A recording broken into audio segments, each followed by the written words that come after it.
Geeks, the final frontier.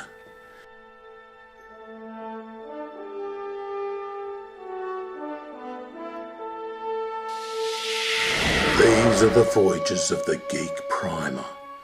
Its ongoing mission to explore strange new comics, to seek out new tropes and new tie-in merchandise, to boldly snark where no geek has snarked before.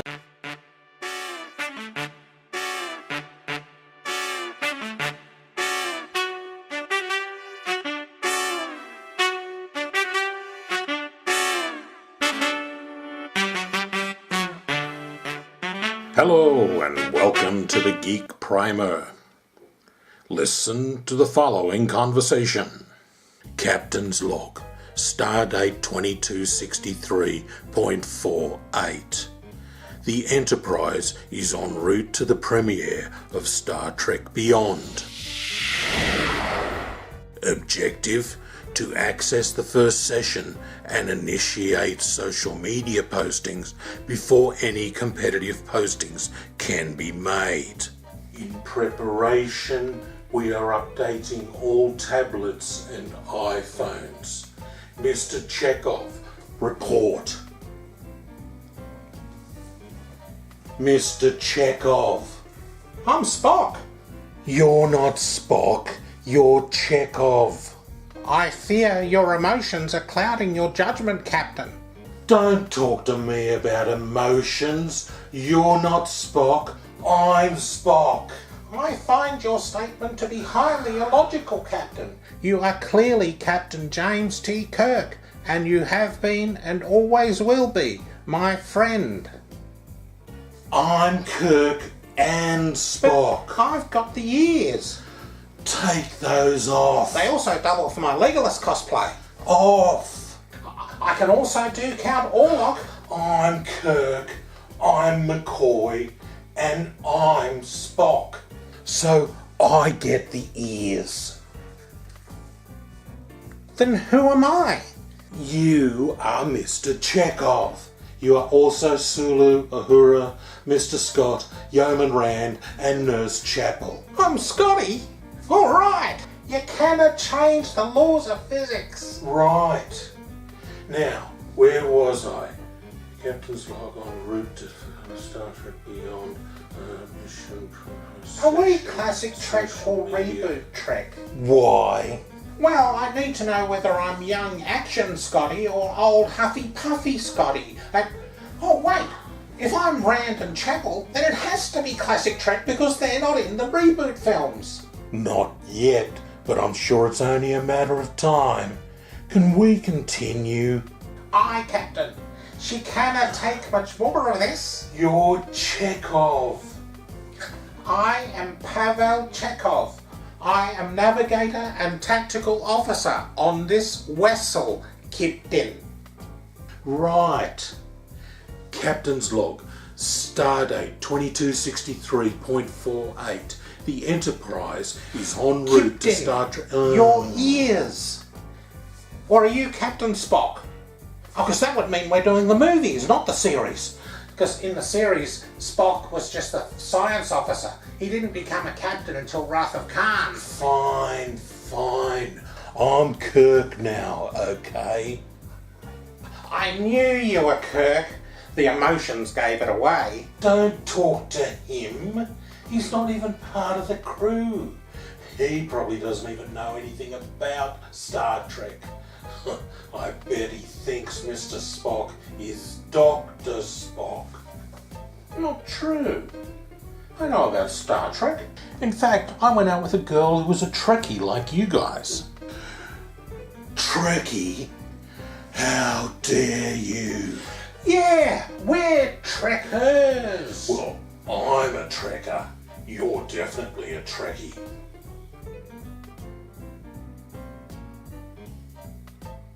In the next few minutes, you'll learn not only how to understand this conversation, but how to participate in it.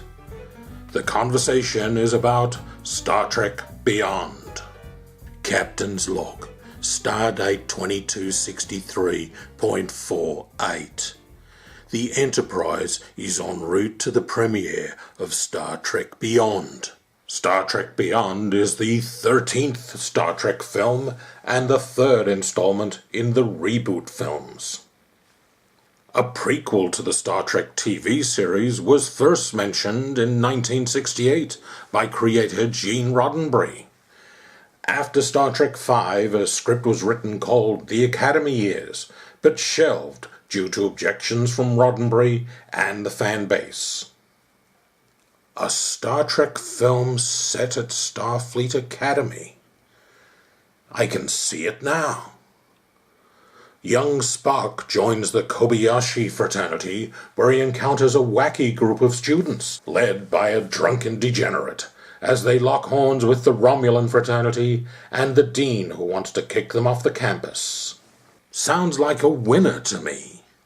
In 2005, a new script was developed to be produced by Mission Impossible 3 producer J.J. Abrams.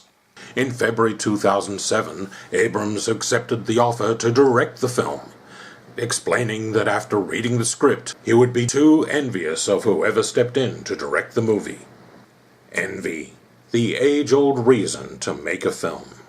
The new Star Trek opened in May 2009 and became the highest-grossing Star Trek film, eclipsing Voyage Home and Star Trek the Motion Picture. Its opening weekend numbers alone outgrossed the entire run of The Undiscovered Country, The Final Frontier, Insurrection, and Nemesis. So, of course, there would be a sequel. The major cast members signed on for 2 sequels as part of their original deal, and so in May 2013, Star Trek Into Darkness was released. Whilst not as successful as the first film, it featured a new version of the classic villain Khan, which came as no surprise to anyone, despite everyone involved in the film spending the previous year claiming that Khan wasn't in the picture. In 2013, a script for a third film was begun, and then completely rewritten in January 2015 by Simon Pegg and Doug Young. In a surprise move, it was decided to make the villain of Star Trek Beyond an original character, and not one from past stories in the franchise. Or are they just lying to us again so they can spring V'ger on us? Now listen again. Are we classic Trek or reboot Trek? Why? Well, I need to know whether I'm young action Scotty or old Huffy Puffy Scotty. Are you beginning to understand the conversation? In 1964, Gene Roddenberry presented a treatment for a TV series that would be a wagon train to the stars. The first pilot in 1965 was rejected by NBC, but they liked the concept enough to commission a second pilot. This pilot led to the Star Trek series premiering in September 1966, boldly going where no show has gone before. Star Trek was due to be cancelled during its second season, but a fan petition led to the show being renewed, but with a reduced budget, and being moved to 10 p.m. Friday nights. Following the unsurprising cancellation, Star Trek moved into syndication beginning in 1969, and by 1970 was airing in 150 US and 60 international markets, and was developing a greater popularity than during its original run.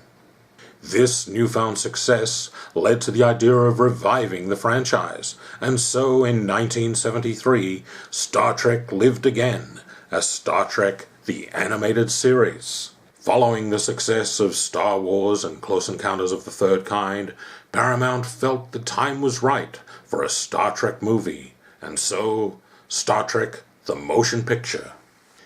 Even though the film made less than expected, Paramount decided to create a sequel. Whilst Star Trek The Wrath of Khan grossed less than its predecessor, its lower production costs made it net more profit. Star Trek The Search for a Franchise.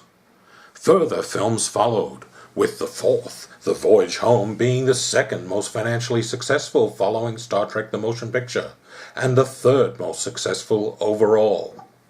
The Voyage Home also confirmed the Star Trek curse, where the even-numbered films are better than the odd-number installments. In 1987, a new Star Trek series was launched, Star Trek The Next Generation. The series was made for two reasons: to build on the popularity of the franchise, and to employ people who were cheaper than Leonard Nimoy and William Shatner. So they had a successful TV series and a successful film series. What more could Paramount want? Plenty. In 1993, they released a Next Generation spin-off TV series, Star Trek Deep Space Nine. Whilst the show was never as popular as Next Generation, it had sufficient ratings to last 7 seasons.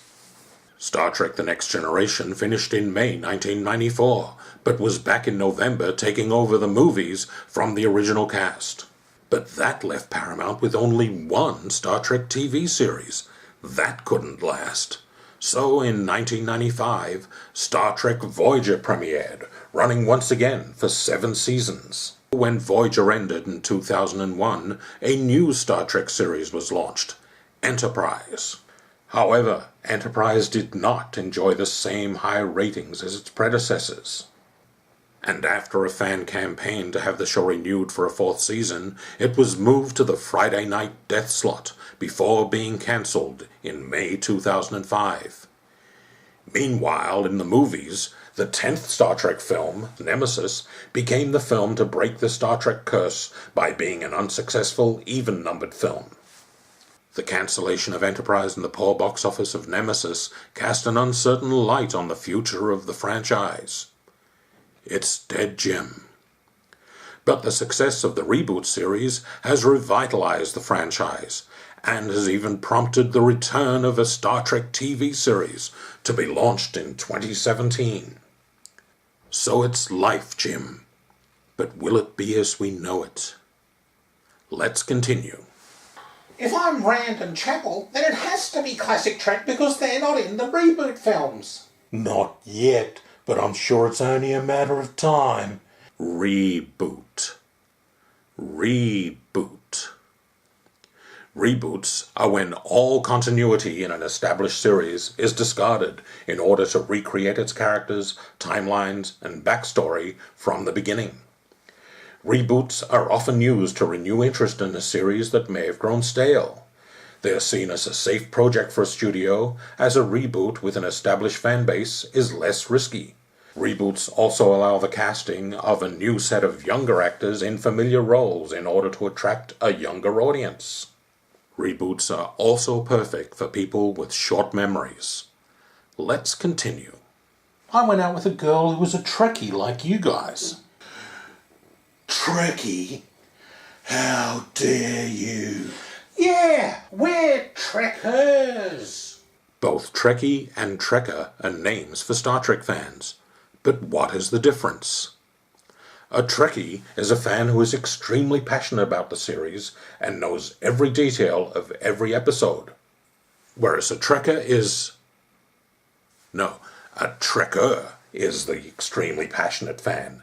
And the Trekkie is the... No, wait, I was right the first time. A Trekkie is the passionate fan and a Trekker is the...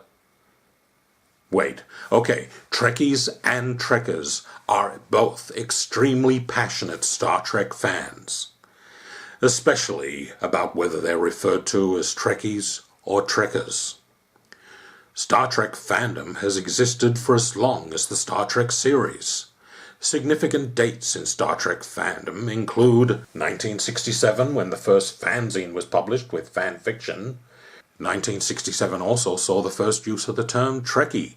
In 1968, a fan campaign stopped the cancellation of the series. And in 1969, it didn't. 1970 saw the first use of the term Trekker. 1972, Star Trek Lives, the first fan-run Star Trek convention, was held with guests Gene Roddenberry, Majel Barrett, and Isaac Asimov. 1973 sees the coining of the term Mary Sue, from the name of a character created by Paula Smith in her parody story, A Trekkie's Tale. 1974 saw not only one of the first fan films, Paragon's Paragon, but the publication of A Fragment Out of Time, the first Kirk Spock /fiction published in a fanzine. In 1977, Star Trek fandom began to include material about Star Wars, And by 1978, the letter columns of leading zines predicted that Star Trek fandom was dying as Star Wars fandom took over. 1979 saw the release of Star Trek the Motion Picture, reviving Star Trek fandom. And by 1982, there were 240 Star Trek fan clubs and 331 fanzines worldwide. So whether Trekkie or Trekker, Paramount will still want your money. Now that you've heard the meaning behind many of the words and phrases used in the conversation, are you ready to contribute? Don't worry if you're not. To help out, try using this contributing phrase. Scotty, Aye. Beam him up.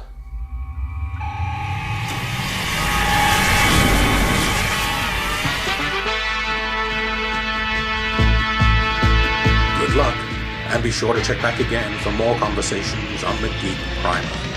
If you have a geek topic you'd like to be primed for, enter it into the comments, and please feel free to subscribe. Goodbye. Across the universe. Only going forward.